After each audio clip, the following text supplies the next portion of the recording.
Friends, तो आज हम डिस्कस करेंगे सेंटेंस और सेंटेंस के टाइप्स को। इसकी डेफिनेशन हम ऑलरेडी पढ़ चुके हैं। क्या डेफिनेशन है? Sentence is a group of words which makes a complete sense. मैंने आपको एग्जांपल से समझाया था कि कोई भी सेंटेंस एक तब बन सकता है सेंटेंस, वो उसके ग्रुप तो हो सकते हैं बहुत सारे, लेकिन वो ग्रुप मीनिंगफुल होना चाहिए। अगर मीनिंगफुल है तो सेंटेंस बन जाता है, अगर मीनिंगफुल ग्रुप नहीं है तो सेंटेंस नहीं होता है।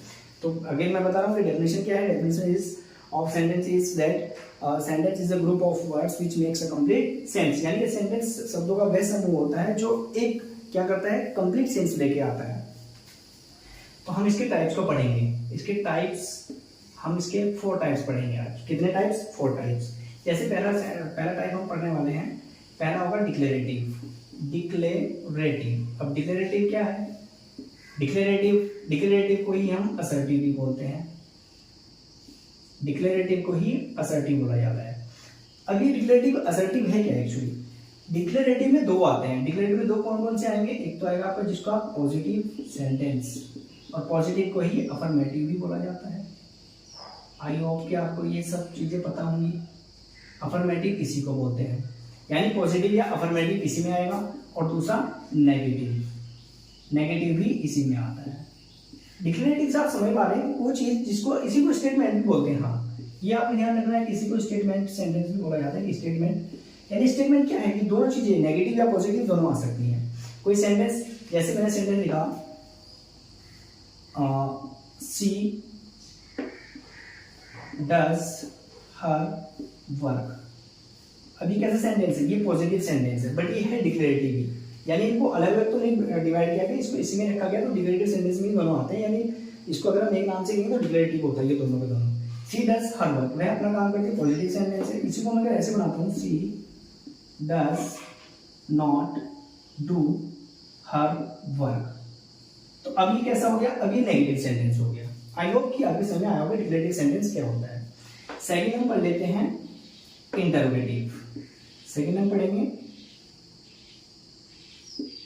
इंटरोगेटिव। अब ये इंटरोगेटिव क्या है? इंटरोगेटिव जिसको हिंदी में प्रश्नवाचक बोलते हैं। प्रश्नवाचक, इसी को हिंदी में प्रश्नवाचक बोला जाता है। ठीक है, अब नाम से पता चलता है कि इंटरोगेट करना यानी पूछताछ करना। जब भी क्वेश्चन में कभी भी कोई पूछा जाता है तो उसको इंटरोगेटिव सेंटेंस बोला जाता है। कैसे? जैसे आपसे पूछा जाता है कि what is your name. What is your name, आपका नाम क्या है? इसको सबसे पहले ये जो है ना, ये मार्क है, क्वेश्चन मार्क उसको बोला जाता है। ये भी दर्शाता है कि इंटरोगेटिव सेंटेंस है। अगर ये लगा हुआ है तो इंटरोगेटिव सेंटेंस है। तो यानी हमने देखा कि व्हाट इज योर नेम, जिस हिंदी में पूछा था ना कि आपका नाम क्या है, तो ऐसे इंग्लिश में बोलते हैं व्हाट इज योर नेम। तो ये कैसा है? इंटरोगेटिव है। अब ये पढ़ने इसमें आपने पहले भी पढ़े हैं कि इंटरोगेटिव वर्ड्स जितने भी होते हैं, क्वेश्चन वर्ड जिनको बोलते हैं, WH फैमिली बोलते हैं, वो सारे सारे इंटरोगेटिव वर्ड्स होते हैं। और जहां भी बोला जाता है इंटरोगेटिव सेंटेंस क्रिएट करते हैं वहां पर, वो बढ़िया से यहाँ पर लगा तो इंटरोगेटिव सेंटेंस ही बन गया है। दूसरा एक तो तरीका ये होता है इंटरप्रेटिव वर्ड्स उसके अंदर आते हैं। दूसरा होता है जिसमें शुरू में ही हेल्पिंग वर्ब जो हिंदी में पूछते हैं ना, जैसे is that your book, is that your book, क्या वह तुम्हारी बुक है, ऐसे भी हो सकता है। तो यानी या तो हेल्पिंग वर्ब शुरू में ही लगी हुई या फिर इंटरोगेटिव वर्ड उनके अंदर, तो वो क्या बनते हैं, और दोनों में क्वेश्चन मार्क जरूर आता है, ये बात ध्यान रखिएगा। तो ये क्या बन जाता है? इंटरोगेटिव सेंटेंस होते हैं, डिक्लेरेटिव, इंटरोगेटिव। इसके बाद आता है तीसरे नंबर पे इंपेरेटिव। Imperative sentence. अब ये इंपेरेटिव सेंटेंस क्या होते हैं इसको समझने जरा। इंपेरेटिव सेंटेंस क्या हुआ? इंपेरेटिव सेंटेंस को आपको आसान भाषा में समझाता हूँ। कुछ सेंटेंस लिखता हूँ, जैसे डू योर वर्क, पहला सेंटेंस ये हो गया।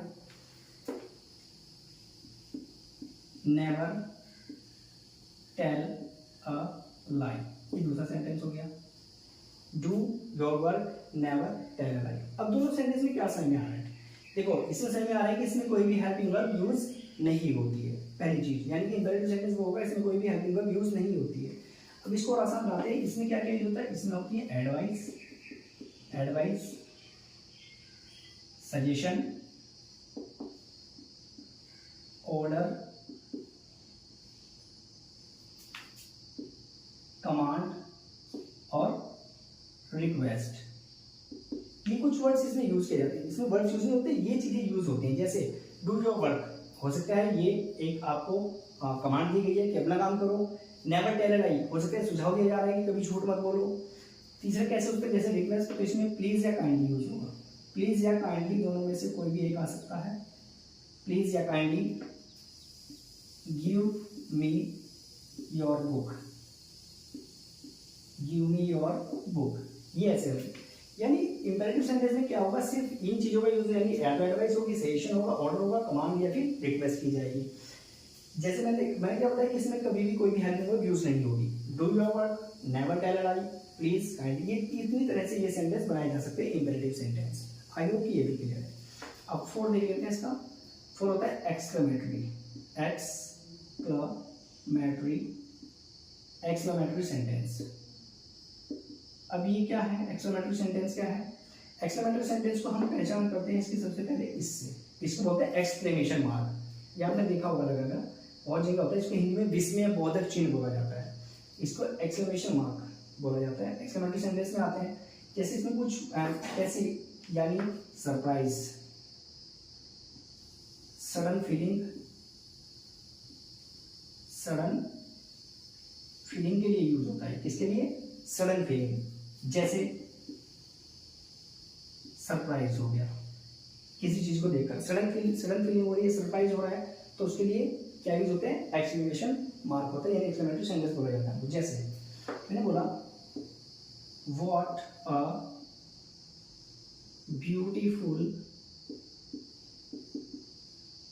Picture it is, what a beautiful picture it is. इसका मतलब क्या हुआ, कितनी खूबसूरत तस्वीर है ये, यानी ये कितनी खूबसूरत तस्वीर तो नहीं बोल सकते, इसको कितनी खूबसूरत तस्वीर, यानी यहाँ पर सरप्राइज हो रहा है। जब किसी चीज को देखकर सरप्राइज हुआ है तो सेंटेंस का स्ट्रक्चर भी ये होगा, what a beautiful picture it is.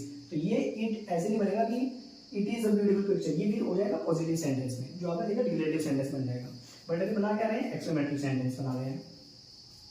जैसे कुछ वर्ड्स इसमें और यूज होते हैं, जैसे आप देखते हैं बहुत जगह ब्रेवो, ओ, ये वर्ड होते हैं।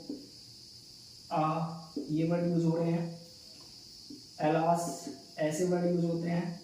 तो ये जैसे इस वर्ड के साथ हम बनाते हैं एलास, और ये हुआ, और यहाँ लिखा जाता है I am ruined, RUINED, ruined. Alas, I am ruined, हाय मैं बर्बाद हो गया, ऐसे हिंदी में इसको बोला जाता है।